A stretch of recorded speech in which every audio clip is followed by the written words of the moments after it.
नमस्कार विद्यार्थी मित्रांनो, आज आपण मराठी भाषा, लिपी व व्याकरण यावर जे काही आयोगाने प्रश्न विचारलेले आहेत ते आपण पाहणार आहोत. हे प्रश्न पोलीस भरती, तलाठी भरती, त्याचबरोबर MPSC, त्याचबरोबर कुठल्याही स्पर्धा परीक्षेसाठी उपयुक्त असतील. कारण आयोग हा प्रश्न नेहमी एक प्रश्न दुसऱ्यावर डिपेंड असे विचारत असतो.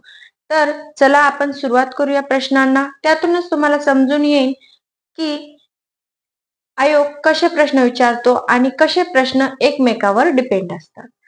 तर पहिला प्रश्न आहे, मराठी भाषा लेखनासाठी डॅश डॅश लिपीचा वापर करतात. यामध्ये ऑप्शन दिले त्यांनी देवनागरी, सकळा, ब्राह्मी आणि सुंदरा ह्या 4 लिपी आहेत. त्यापैकी ब्राह्मी लिपीबद्दल आपण सविस्तर बोलूया. त्या अगोदर या प्रश्नाचं उत्तर काय आहे? मराठी भाषा लेखनासाठी कुठल्या लिपीचा वापर केला जातो? तर ते म्हणजे 1 नंबर देवनागरी लिपीचा वापर हा मराठी भाषा लेखनासाठी केला जातो. त्याचबरोबर या देवनागरी लिपीलाच बाळबोध लिपी असं सुद्धा म्हटलं जातं. मग ही ब्राह्मी लिपी कुठली आहे?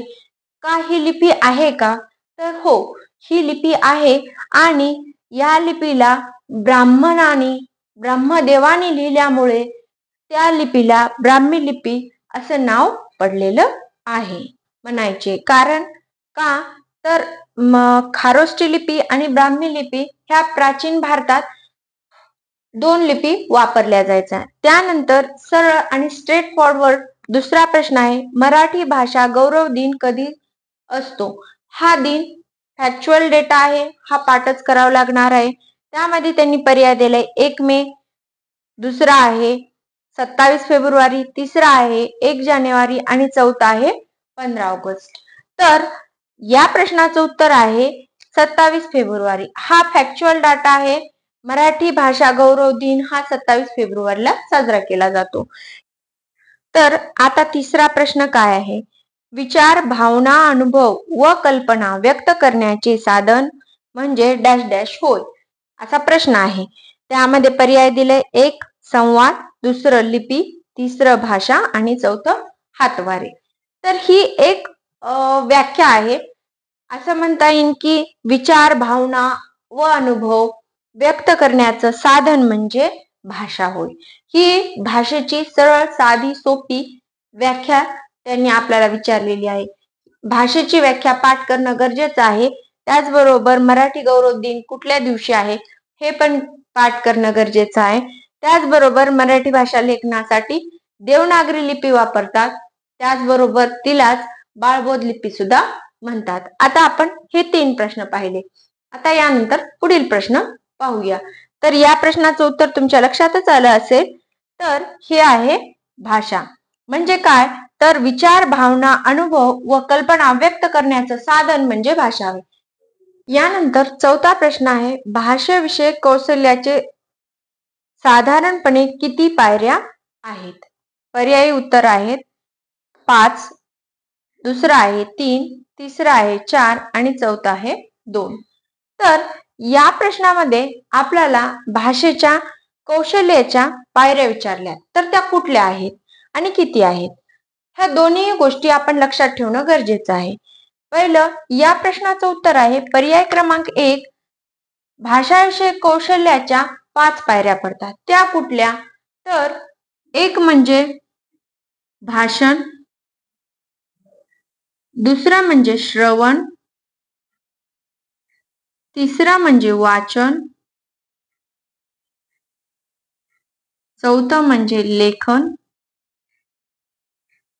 आणि 5वं कोणतं ते तुम्ही मला कमेंट बॉक्स मध्ये सांगा. त्यानंतर 5वा प्रश्न आहे. आता या प्रश्नात 5व्या सुद्धा एक व्याख्या दडलेली आहे. ठराविक क्रमाने आलेल्या अक्षरांच्या समूहातून एक विशिष्ट अर्थ व्यक्त होतो, त्याला डॅश डॅश म्हणतात. 1 आहे वर्ण, 2 आहे स्वर, 3 आहे शब्द आणि 4 आहे वाक्य. आता आपल्याला यामध्ये थोडंसं डोकं शांत ठेवून जर विचार करून ह्या प्रश्नाचं उत्तर दिलं तर ते सोडवता येते. कसं? तर यांनी काय म्हणलंय, ठराविक क्रमाने आलेल्या अक्षरांच्या समूहाला. कशाच्या? अक्षरांच्या समूहाला म्हणले. वाक्यांच्या समूहाला म्हणले का? नाही. तर मग अक्षरांचा समूहाला विशिष्ट अर्थ व्यक्त होतो. म्हणजे अक्षर जसं की क, म, ल हे अक्षर आहेत आणि हे क्रमाने आल्यावर एक विशिष्ट अर्थ व्यक्त व्हायले. मग याला काय म्हणायचं? तर पर्याय उत्तरामध्ये वर्ण दिलाय, स्वर दिलाय, शब्द दिले की वाक्य दिले. मग या प्रश्नाचं उत्तर काय असेल बरं? तर या प्रश्नाचं उत्तर आहे पर्याय क्रमांक 3 शब्द. कारण ठराविक क्रमाने आलेल्या अक्षराच्या समूहाला एक विशिष्ट अर्थ व्यक्त होतो, त्याला शब्द असं म्हणतात. प्रश्न क्रमांक 6 भाषा म्हणजे. आता आपल्याला त्यांनी व्याख्या विचारली. अगोदर पण एक व्याख्या दिलेली होती. मी सांगितलं ना सुरुवातीला की एक प्रश्न दुसऱ्यावर डिपेंड आहे, तेच इथं उदाहरण आलं. आता भाषा म्हणजे, आता त्यांनी भाषा म्हणजे काय हे विचारले आपल्याला. 1 बोलणं, 2 लिहिणं, 3 विचार व्यक्त करण्याचं साधन आणि 4 भाषण. तर या प्रश्नाचं उत्तर आहे पर्याय क्रमांक 3 विचार व्यक्त करण्याचं साधन म्हणजे भाषा होय. त्यानंतर प्रश्न क्रमांक 7 यामध्ये सुद्धा आपल्याला व्याख्या विचारलेली आहे. व्याकरण म्हणजे काय? तर 1 आहे नियमांची जंत्री, 2 आहे भाषेला सरळ करणारे, 3 आहे वर्णविचार आणि 4 आहे भाषेचे स्पष्टीकरण करणारे शास्त्र. ही सुद्धा एक व्याख्या आहे जी आपण पाठ करणं गरजेची आहे.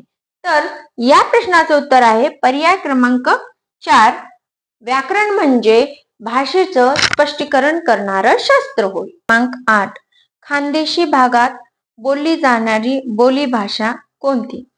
1 अहिराणी, 2 कोकणी, 3 हळबी, 4 डांगी.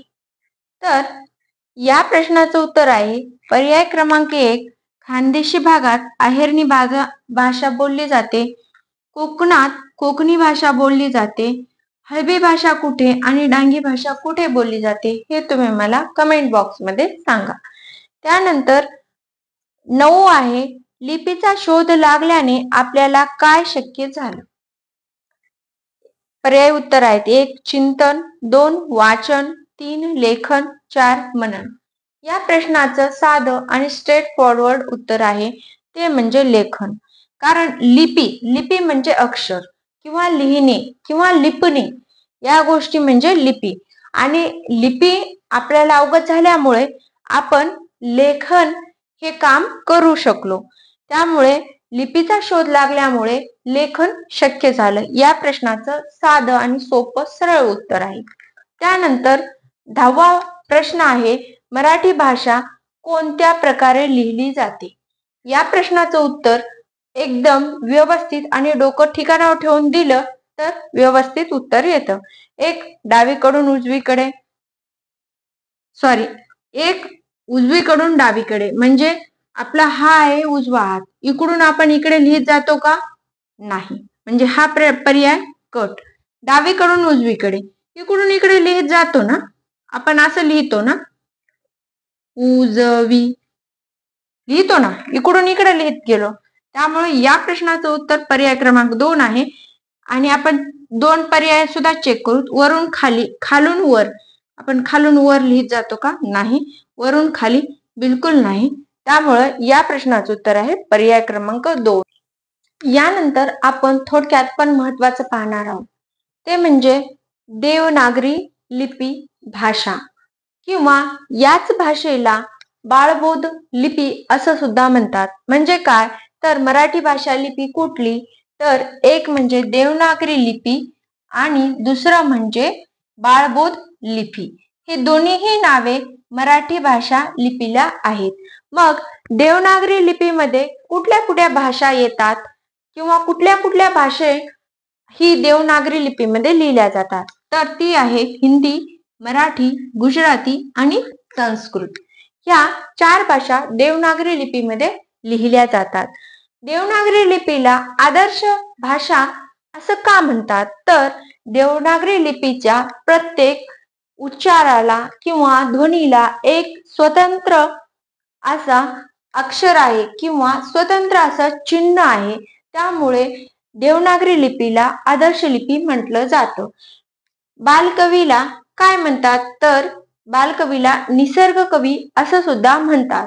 त्याचबरोबर कुसुमाग्रजांनी लिहिलेला विशाखा हा काव्यग्रंथ सुद्धा आपण लक्षात ठेवणं गरजेचं आहे, कारण तो परीक्षेत विचारला जातो. त्यानंतर विदा सावरकरांनी लिहिलेलं 6 सोनेरी पान हे सुद्धा आपण लक्षात ठेवणं गरजेचं आहे. म्हणजे काय, आपण थोडक्यात व महत्वाचं मध्ये 2 पुस्तक पाहिले, एका कवीचं नाव पाहिलं, त्याचबरोबर मराठी भाषा लिपीचे नावे पाहिली आणि त्याचबरोबर या लिपीला आदर्श लिपी का म्हटलं जातं हे पाहिलं. व्हिडिओ शेवटपर्यंत पाहिल्याबद्दल धन्यवाद आणि अशाच नवनवीन व्हिडिओसाठी लाईक, शेअर, सबस्क्राईब.